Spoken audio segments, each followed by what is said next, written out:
একটি ছোট্ট ভুল, একটি টিকা সময় মতো না দেওয়া কখনো কখনো আপনার সন্তানকে মারাত্মক ঝুঁকিতে ফেলতে পারে।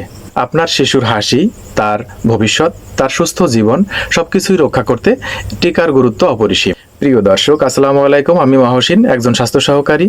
আজ আমরা এই ভিডিওতে জানব শিশুর জন্মের পর কোন কোন টিকা দিতে হয় এবং কখন দিতে হয়। যারা গর্ভবতী রয়েছেন অথবা যারা নতুন মা হয়েছেন তাদের জন্য এই ভিডিওটি খুবই গুরুত্বপূর্ণ হতে চলেছে, তাই ভিডিওটি না টেনে সম্পূর্ণ দেখুন, অনেক গুরুত্বপূর্ণ তথ্য রয়েছে। আমরা প্রথমেই জানব টিকা কেন জরুরি।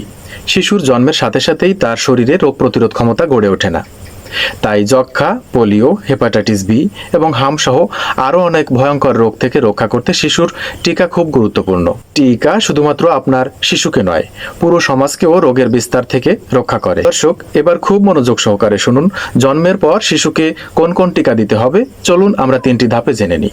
1. জন্মের পর শিশুকে বিসিজি টিকা দিতে হয়। এটি সাধারণত যক্ষ্মা বা টিবি রোগ প্রতিরোধের জন্য শিশুকে দেওয়া হয়ে থাকে। 2. পোলিও টিকা, ওপিভি বা ওরাল পোলিও ভ্যাকসিন। জন্মের সাথে সাথেই ওপিভির প্রথম ডোজ দেওয়া হয়। পোলিও এমন একটি রোগ যা একজন শিশুকে আজীবন পঙ্গু করে দিতে পারে। 3. হেপাটাইটিস বি টিকা।